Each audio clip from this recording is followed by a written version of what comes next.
If you are on a cargo trailer conversion journey, one thing that you realize is that there are a million different ways to go with it, a million different options that you can choose, and it's just always changing. So, having said that, some decisions have been made with ours, but I'm still debating on what to do with the floor, and then how to finish the cabinets that you can see behind me. So, gonna flip this around and show you where we're at right now and the plan for today.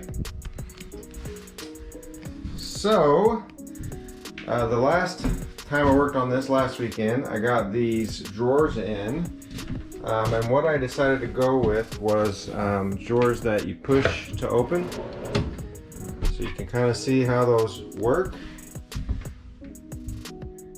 Pretty cool way to make it nice and clean and flush, where I don't have to have a door that overhangs this, the frame of the cabinet. So did that on both sides. Both sides are working good. And then these, a little more heavy duty rollers. I'll see if I can show you how they slide. Trying to keep the sawdust out of them. Essentially, let me see if I can do this one-handed. They'll be mounted in this section here. This section here is going to be for the refrigerator slash cooler, and it'll be on a drawer that slides out completely and the top opens up completely. Those are super efficient 12-volt refrigerators. Another thing about cargo trailers is it's expensive. So I mean, it's a lot cheaper than buying a camper or an RV, maybe, but it's more than being cheaper. It's customizable, right? You can make it what you want it. So anyway, these you push down. Once they're in, you'll just push down, and then they slide open, and then they lock in place. The same distance out from the cabinet as they are in the cabinet. So essentially it becomes double the length. These are 28 inches. The cooler itself is going to be about 28 inches or a little bit less than that. And so this will lock in place, so when I'm driving, it will not come out. What I decided to do on the sides here was shelving. I was going to make a lip on the front, so install this down a little bit further, but for stability, I wanted to be able to attach it. You can kind of see down here, it's attached to this from underneath to give it more stability, and then I just did pocket holes around the edges. This is all 3/4 inch birch plywood that I've cut down into what I need it to be as far as sizes are concerned. So this is really as solid as cabinets, more solid than the cabinets that we have in our house, because they're not the best quality, but these are more solid than most cabinets, builder grade cabinets. These are going to be a notch up from that. So up here, got the front face of the cabinets in, and just trying to decide what I want to do for the bottom. I'm going to leave these open, leave a lip up here so that we can store things up here, camping equipment, whatever it might be, up on the top. And I'm trying to decide, I have a little bit more of this ceiling wood, which is actually a quarter inch underlayment kind of wood. As you can see, it's really pretty though. So I'm thinking I might be able to use that to make sure that that's super light up there, because it's just going to be attached to the frame on the top. Light but strong, so I'll do some supports across the top. So today's goal is to get these sliders in to here, potentially build the shelf that the cooler will sit on, and get the bottom of this done. Once that's done, I'll have the doors to do for both sides of the cabinets here, and then really just the countertop. So getting close. What I decided to do on the top cabinet for the bottom of the top cabinet was to essentially create a platform for the boards to set on around the edge. So what I'm doing in here is countersinking everything, all the holes. So first drilling the holes and then bringing in the countersinker so that the screws don't stick out at all, and it looks nice and clean. That's the countersinking bit there. And what I tried to do was use it in my impact drill, and that didn't work. So what you're going to see me do really quickly is run and get the right drill from the shop. I'm sure no one else makes mistakes like this.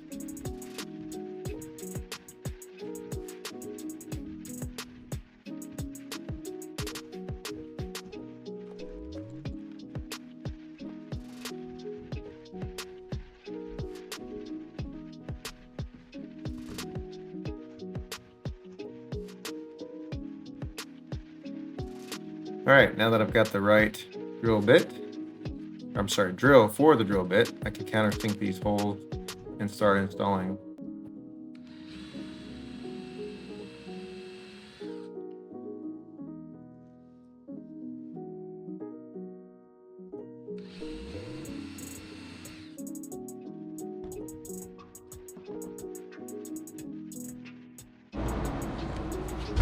A little bit of progress here. I've got the back that the boards will sit on top. Got that all in. So now I'm putting boards along the facing, and as you can see back here, because of the angle that this is, I can't get a drill bit in there with my drill. So what I wanted to show you real quick was this tool right here. That's kind of a flex tool where you can get into tight spaces. I'm going to try and get the angle right so you can see this thing work, but pretty cool tool.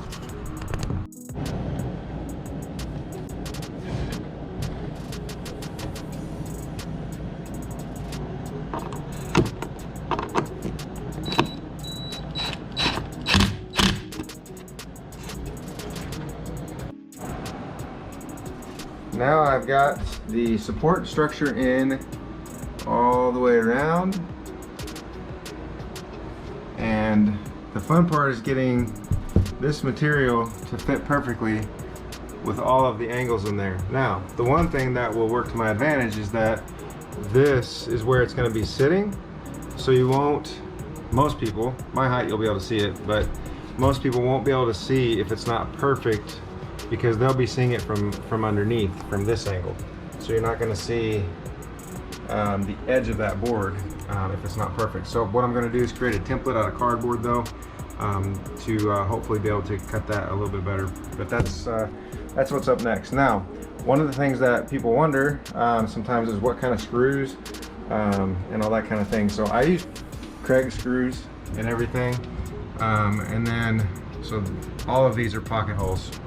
Everything's a pocket hole, and then these are pocket hole screws, but I'm just countersinking them in so that it's nice and flush with the wood, and no screws sticking out. But those are the screws that I use,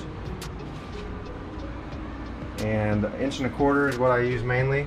I have a huge box of 1¼ because I used to build furniture out of 3/4 inch boards, and so that's what I use for most of it. But for this part in particular, that went into this is 3/4 going into 3/4 straight. I didn't want it to go out of the front, so I used 1 inch Craig screws. So you see these a lot, those type of screws a lot in cabinet building. But now this is good and sturdy with the cross bracing in, ready for the floor of it, the floor of this cabinet, or the base of this cabinet to go in. Okay, got the worst of it done for the, well, it's all done really, for the bottom of this upper shelf.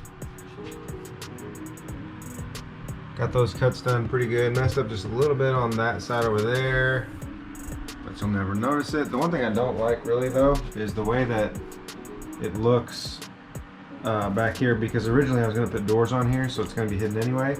And most of the time there will be stuff up here. I think we'll store all of our camping pads and things like that up here, so probably won't notice it, but my OCD kicks in sometimes. So now I'm going to move on to these sliders that are for the cooler. Alright, unfortunately I got the wrong size screws, so I'm not going to be able to finish this tonight. But what I ended up buying was, they call them sex bolts, but essentially this is what they look like. and then the bolt goes through this hole, through the slide, through this hole into this bolt on the other side, and then you tighten them. They're both Allen wrench. You tighten them both together. But I unfortunately bought the wrong size screws. I need to get 3/4 inch screws and about 3/8 screws. So we'll finish this tomorrow once I get those. Okay, just left church, came home, and got what I needed before church actually from Home Depot, and was able to get this in now. So these are attached to here.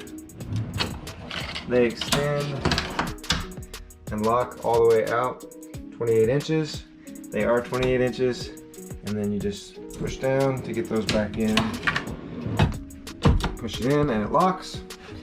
I'll put a link in the description of what these are. So now on the next video probably, I will have to